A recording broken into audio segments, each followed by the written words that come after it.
We're going to work on the A major scale. It starts on A, it finishes on A, and it has 3 black notes. It includes the C sharp and the F sharp and the G sharp. The rest are white notes, and don't forget you can find any major scale by following the whole step, half step pattern.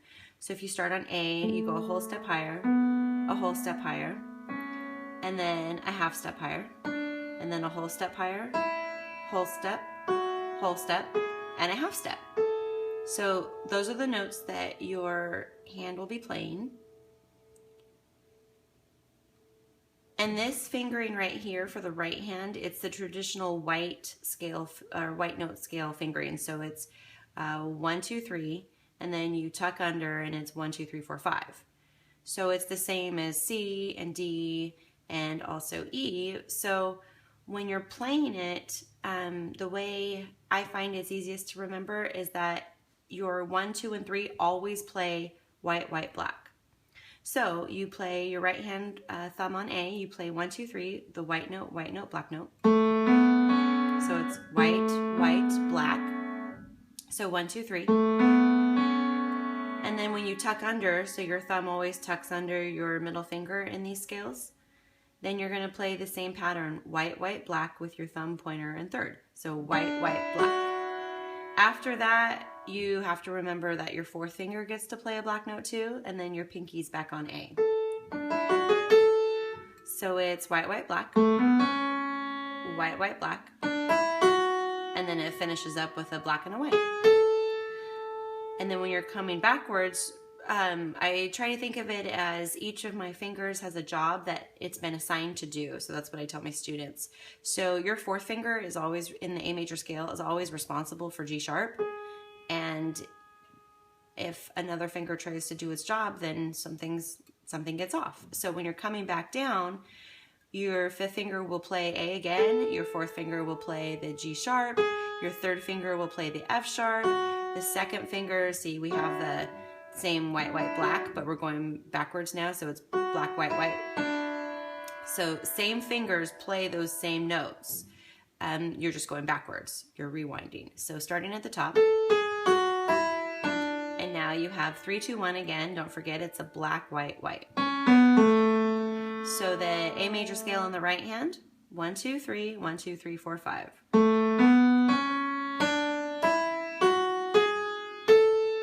And coming back down.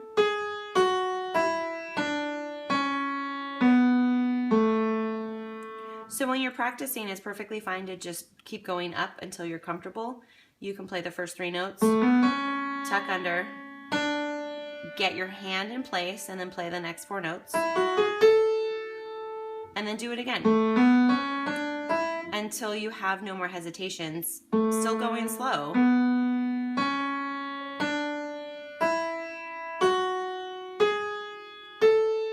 And then gradually speeding it up until you're faster and steadier.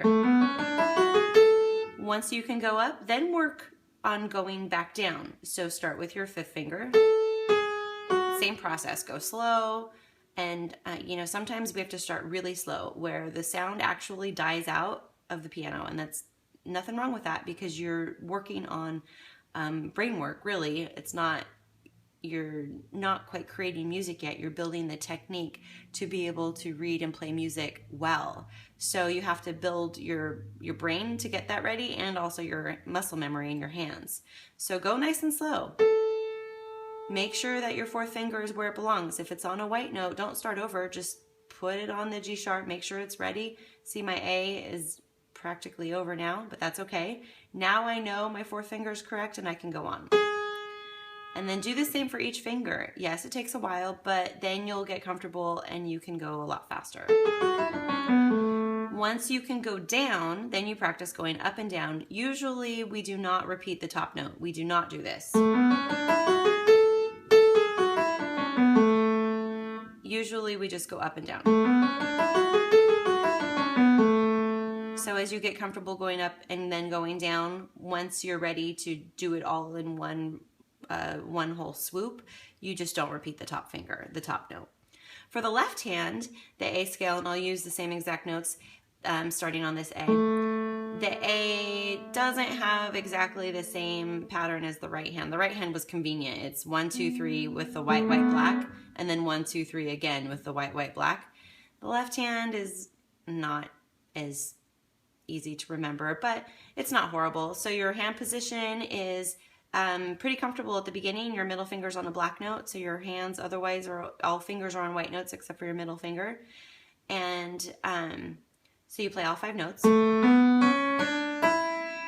And in this case, your middle finger gets to play a black note again, and your second finger does too, going up after you've crossed over. So not at the beginning. It's not this. That's wrong.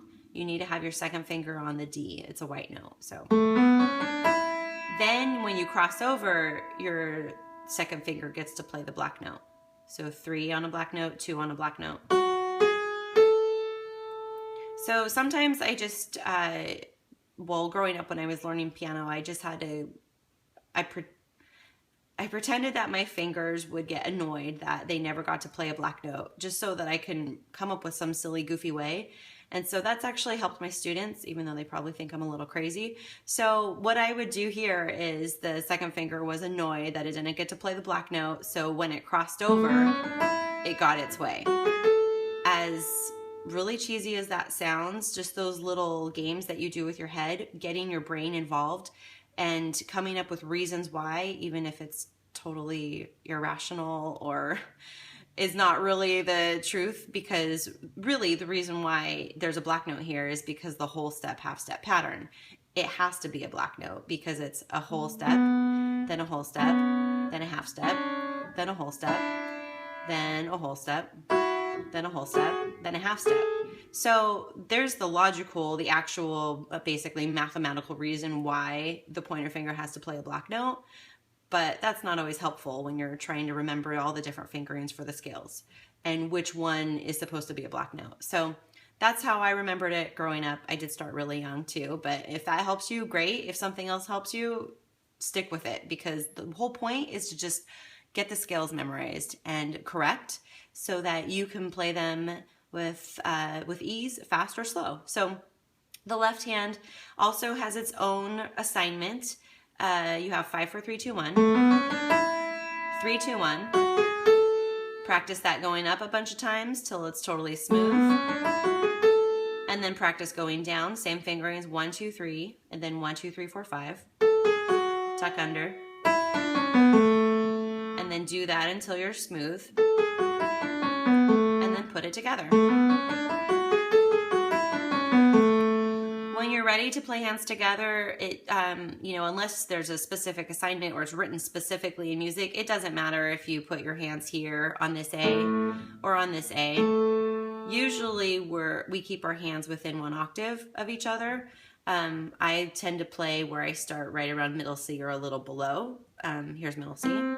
So it's entirely up to you unless you have a specific assignment to follow. So here, the scale hands together.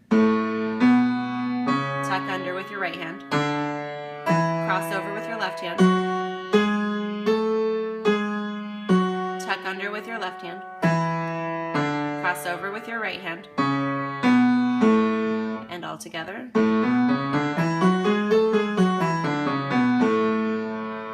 Now on the PDF here, and you can get this PDF for free at pianoclassroom.com.